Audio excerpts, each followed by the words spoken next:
Parliament का मुश्तरका इजलास गैर मुय्यना मुद्दत तक के लिए मुलतवी। इजलास स्पीकर अयाज सादी की जेर सदारत 35 मिनट ताखीर से शुरू हुआ। मुख्तलिफ बिलों की मंजूरी के दौरान PTI के अरकान असम्बली और सैनिटर्स का स्पीकर डाइस के सामने एहतजाज और नारेबाजी। पीपल्स पार्टी कानून साजी में मुकम्मल ताउन पर तैयार। दानिश स्कूल्स अथॉरिटी और घरेलू तशद्दुद की रोकथाम और तहफ़्फ़ुज़ बिल मंजूर। गुल प्लाजा में वाक़े पर पार्लियामेंट ने करारदाद मंजूर कर ली। करारदाद डॉक्टर फारूक सत्तार ने पेश की, जिसमें कहा गया कि पार्लियामेंट मुतासरा खानदानों के साथ खड़ी है।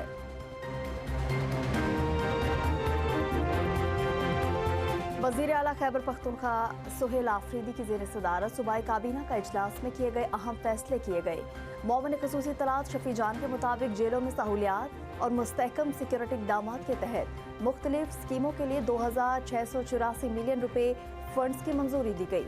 फंड से मुख्तलिफ जेलों में सहूलियात की अदम दस्तयाबी को पूरा किया जाएगा। सिक्योरिटी सिस्टम को मुस्तहकम करने के लिए आलात खरीदे जाएंगे। काबीना ने मुख्तलिफ बिल की मंजूरी भी दे दी।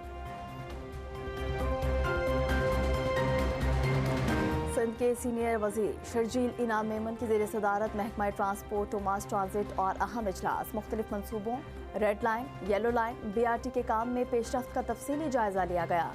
कराची में मजीद नई EV बसेज और EV टैक्सी शुरू करने से मुतालिक आगाही दी गई। हुकाम ने ब्रीफिंग में बताया कि नीपा चौरंगी के पास रेड लाइन BRT के दोनों तरफ काम मुकम्मल करने जा रहे हैं। सेंटर ताज हैदर पुल के दूसरे हिस्से को मुनहदिम करने का काम जारी। तमाम मंसूबे की मुकर्ररा मुद्दत में तकमील के लिए तमाम वसाइल बुरुए कार लाए जा रहे हैं।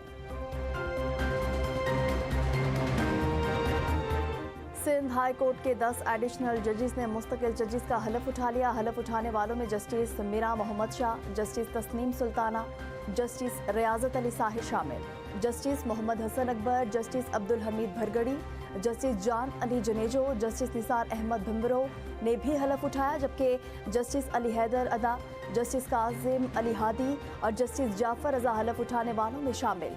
Chief justice Sindh high court Zafar Ahmed Rajput हलफ लिया।